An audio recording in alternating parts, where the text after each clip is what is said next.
As a heating and air conditioning salesperson or technician, one of the best strategies that you could use is to gain mental toughness in sales training and sales coaching and get it in the classroom instead of having to take it outside in the field.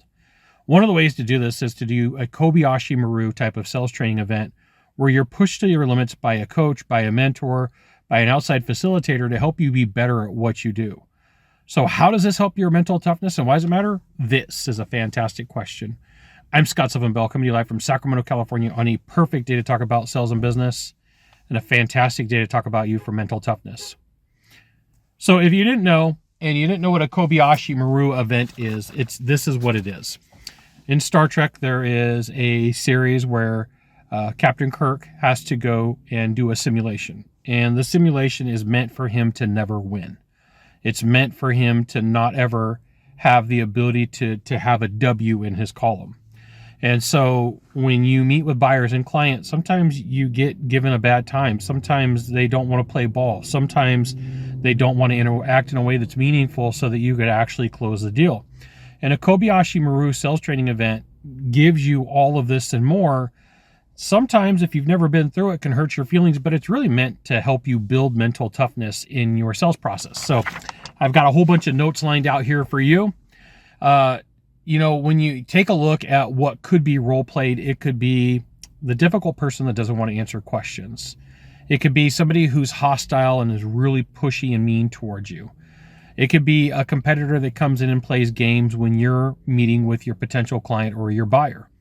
It could be where somebody just doesn't want to give you answers, or they give you objection after objection, or they're playing games. So your ability to deal with this real time keeps you grounded, and it gives you an air of confidence around you, right? Like if you've never been on a sales call and you have some pushback, the first time is awkward. If you've been on 1,000 sales call and 100 of them where you've had pushback, it's not that big of a deal. It's because you have mental toughness. It's one of the ways that can help you prepare for a no-win situation. So here's the thing. Sometimes people are looking for your reaction. They're looking for you to freak out. If you freak out, they freak out. And if you just treat it like this is an average Tuesday for me, sometimes what you're going to find is like they give up. So I can remember a time where I went on a sales call, and it's in Sacramento, and I had presented to a whole bunch of business owners. I had presented to a whole bunch of technicians, and there was a little old man gang that walked around, and they were doing a cool job. They were protecting the elderly women in the neighborhood to make sure they weren't being taken advantage of. And this one guy, there's probably 12 dudes, 15 dudes, and they're all standing in the garage trying to give me a bad time. And they're like, "Hey, I bet this is making you really nervous." And I said, I just gave a presentation to 8 companies and 60 technicians this morning. 15 people asking me questions isn't going to hurt my feelings. In fact, I encourage it because now I don't have to worry about somebody coming back and saying that I hurt Mrs. Smith here. So sometimes it's your reaction to the process. And, hey, I've been here before. It's really not that hard. It's not that difficult. I play this game sometimes when things are hard, from stoplight to stoplight, or from goalpost to goalpost is what I call it. I just got to go for 10 minutes. Like I got a really hard task in front of me in the next week, and I just need to make incremental. I just need to move a little bit. And so sometimes in a no-win situation, it's just you're stuck and you're confined, and you're like, I got my wrists out a little bit. I got my wrist out a little bit further. Now I got room for some elbows. I'm gonna throw some bows, right? So then you have some momentum. And here's the thing, you can't always control the situation, but you can control the frame and part of the conversation. This is why I'm a huge fan of Pitch Anything from Oren Clough, because chapter 4 is frame control. If you can control the frame and you can at least get a word in edgewise about the frame or about the situation, it's a fantastic thing. For the $15 that you could spend on a book, or the $15 that you could spend on an Audible, Oren Clough's Pitch Anything that came out around 2010, super fantastic. If you're a high performer, you see it as a challenge to grow, not a threat to avoid. And if you're looking for mental toughness, if you're like, hey, I want to be mentally tough, you're going to have to go through some stuff. That's the ticket. That's the price to get into the show, is you're going to have to go through things that are going to be hard, that are going to be difficult. You show me a salesperson who's been through a whole bunch of difficult, I'll show you somebody who has the ability to close. You show somebody who's got some mental toughness and never been through anything, they have the similar type of capabilities. They've got the wherewithal. They'll stick in the game. You think about like with Kobe Bryant, the Mamba, his book, I wish was an Audible. But if you get a chance to read the book that Kobe Bryant wrote about mental toughness in basketball, oh boy. Or even Resilience from Tim Grover. Like there's 2 books right there. Mamba Mentality from Kobe Bryant and Relentless from Tim Grover. Chapter 1 in Relentless is a fantastic chapter. And so Kobe would say, what's there to be nervous about if you're prepared? If you're, like, I've been through this before. Like the Kobayashi Maru Sales Training events are meant for you to be like, you ain't got nothing on me. This is nothing. Ain't nothing. You know, when you're early on in your sales career, the lumps are really big and they're really heavy. And then they start mellowing out and it's really not that big of a deal. I approach a lot of situations like it's not really that big of a deal. And sometimes when I tell people that, they get mad. They're like, it is a big deal to me. I'm like, well, I'm just sharing you. I've been through this probably 400 or 500 times. You're going to be okay, right? Everything's going to work out. I get you're nervous. Like what they're looking for is that calm confidence. They're looking for that, I've been through this. I've got some mental toughness. And if it's you and you're like, I've never been through it, lean on your team. Lean on the mental toughness of your team. My team's done this before. The people around me have done this before. You win at the end of the day by internally telling yourself, I'm the one with the advantage. I've got the good brand. I've got the good product. I've got the good team. I've got the advantage. So, you know, a cool thing that you learn from listening to Oren Clough is he's like, money is the cheapest commodity on earth. You can get it anywhere. You could get it in any country. And as soon as you can wrap your head around, like you have more power in the buying situation than the buyer does, they just have to say yes. You're not arrogant about this. You're not a jerk about this. It gives you mental toughness edge. Ego is going to tell you it's not fair. Yeah, it's not fair that this is happening, right? So I was at an event in Nashville and I was talking to a guy and he says, how long do you think it would take for you to make 20 YouTube videos? I said, how long? He goes, 20 of them. I go, 5 minutes each? And he says, yeah. And I said, well, 5 times 20 is 100. By the time you take breaks and pause for a minute and get everything, probably about 2.5 hours. And there's no way. Most people are going to take 8 hours to do 20 videos. I'm like, I'm not most people. I've got almost 4,000 YouTube videos. Your repetitions matter. Like, you don't see it because you're looking forward. You don't get to see like, oh my goodness, I've been through this before. It's not really that big of a deal. When you detach and you're like, I've got a team that can help me with this. I've got people on my side that can help me with this. I've been through this before.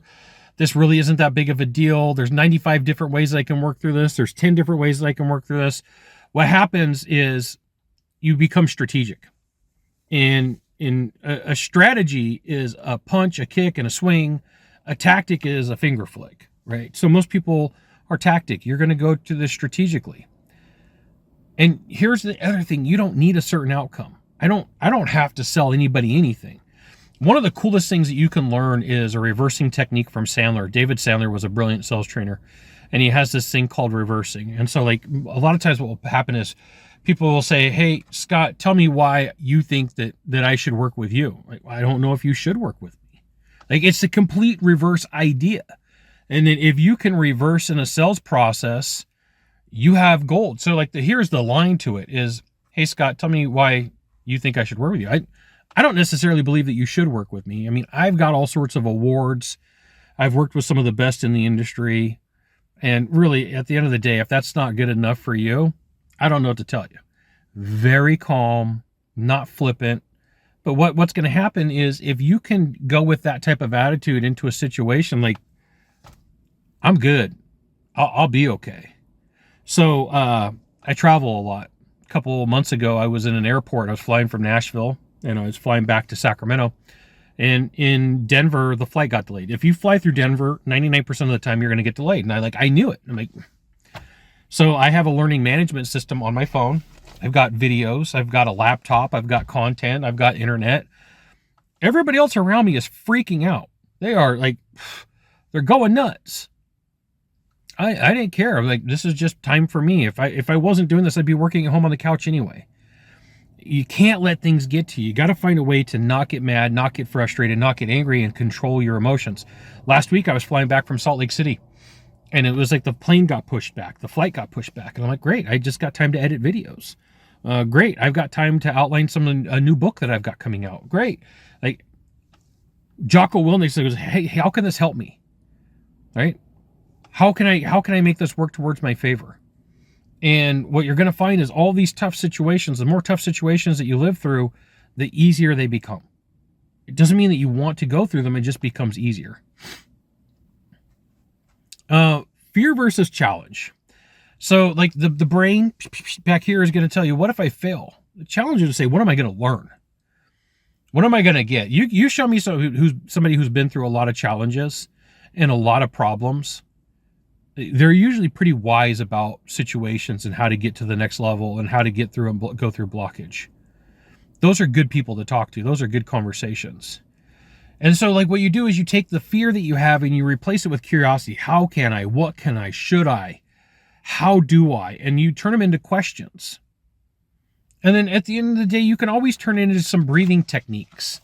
I have a trigger that I use. And when I get flustered, when I get frustrated, I take these fingers and I rub them together 3 times in a circle. So tomorrow I fly to Hawaii. When I drive out to Haleiwa on the North Shore, there's a view that shows you like from Canada Point as far as you can see. It's probably 60 miles wide. And it's one of my favorite views on earth, besides a sunset at Haleiwa Ali'i Beach Park or at Honolulu Bay. And I just rub my fingers together 3 times. And it's just like it instantly calms me down. It's an anchor. Just 1, 2, 3. I'm like instantly calm. Just like there's an anchor for when you do something good and you're trying to get pumped, you go, yes! Right? And I'm instantly got goosebumps.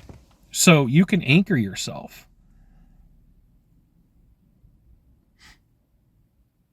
You can pretty much figure out, hey, objections, there's only so much that you can take to an objection.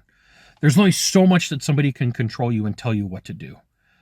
Right? At the end of the day, the outcome is this. You either A, are going to make the sale, or B, not going to make the sale. And then the recipe is all everything in between. And if you're looking for mental toughness and you're like, there's only 2 opportunities here. There's only 2 options that I have when it comes to sales. I either close the deal or I don't. Everything else we can fill in the gaps. Everything else we can work through the mental toughness. The easy thing is to make the sale. Sometimes it's a tough path to get there. Here's the thing.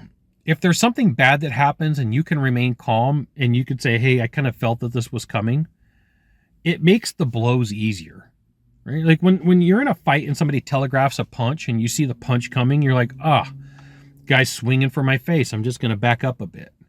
The same thing happens when you've got good mental toughness for sales situations. And if you're going to do a Kobayashi Maru, you want that type of training to happen when it doesn't really necessarily matter. You can get the reps in. On a couple of occasions, I'm not proud of this, but I'm giving you this example. On a couple of occasions, I've made salespeople cry because I was trying to prove to them through how difficult it can be to close deals with somebody who knows all the objections and problems. I wanted them to be able to run lighter in a sales call. And I literally would have salespeople tell prospects that they were being difficult. And they're like, you probably think I'm being difficult. And they would literally say, no, you've never role played with Scott. You've never had to deal with Scott in a role play. In a Kobayashi Maru experience, you've never had to deal with Scott. And one time I got this phone call from a guy who ended up running a sales team. And he's like, hey, I had your guy out here and I was talking to him. And he said that you gave him the most difficult role play ever. And I'm like, probably. And he says, do you want to come work that on my team? And I was like, yeah, we could talk about my fee schedule. He's like, well, I was hoping you would do it for free. I'm like, look, when you're good at what you do, you don't do it for free. Like, that's not how it works. So we worked something out and I went and trained a sales team. That's about as much as I can say of it because of an NDA. So here's a conclusion. Mindset at the end of the day for a Kobayashi Maru event is not fluff. It's the armor. It's the underlaying. It's the code that you're writing. It's the ability to have these tough conversations. Remember, you've got 2 outcomes. That's it. You're going to a sales call, driving. You're like, I've got 2 outcomes. I can either close it or I'm not going to close it. Everything else in between is just fluff. You could be mean to me. You can, don't yell at me. You could be mean to me. You can have loud conversations with me. Don't yell at me. That's a boundary that I've got that I just don't let people pass. Right? You can make excuses. I'm the excuse buster. And I learned that from doing Kobayashi Maru Sales Training events. I don't just teach this stuff. I mean, I've got people that role play with me and I'm like, let's go difficulty level out of 10, let's go 20.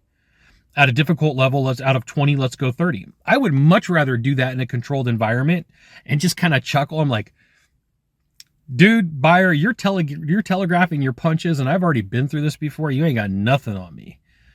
You're an amateur. I'm just so you know, I'm thinking this. I'm thinking this. I'm not saying it, right? I'm thinking it. I'm not saying it because it helps me stay in control. So take the last call that you've had in the toughest call that you've had in the last month and do a postmortem on it. What made it so hard? Were you losing control? Was it that you weren't prepared? Was it that you, there's only so many things a buyer can do to you. Let's use first principle thinking. Kobayashi Maru training is all about first principle thinking. What are all the things that somebody can do? They could yell at you. They can threaten you. They can not answer you. They can overtalk you. They can interrupt you. I'm going to run out at about 10, just as a heads up. There's not very many things that somebody could do to you. And so where it becomes challenging as a salesperson or as an entrepreneur is when they start combining and you're like, okay, now we got a hybrid. But at the end of the day, there's only so many things that they can do. And we've only got 2 outcomes. Close the deal, not close the deal. That's it. Everything else in between. So we've got a start and we've got an end. How are you going to deal with everything in the middle to get to the sequence that you need to deal with the tough situations while setting boundaries? It's perfectly acceptable to set boundaries. That's one thing that most people never talk about is it's okay to set boundaries and say, hey, how you're acting is not acceptable. Look, I can help you. You can communicate with me, but yelling at me, that's not going to get you anywhere. That's a good boundary, right? When somebody says, hey, I want all of your information and I'm not going to make a commitment, that doesn't work for me. I'm an expert. I've got knowledge, skills, talents, capabilities. I've got all sorts of stuff going on up here. Right? If you're hoping that I'm going to give it away for free, I don't do that. There's probably some chump that would do it for you, but it's not me. There you go. You got 1 of 3 things to do from here. Just 1 of 3. Find the subscribe button, click on it, and every time I send out a video, you'll get an update. 2, hit follow. 3, you know what you got to do. Share this video with a friend. We'll see you soon. Thanks for watching.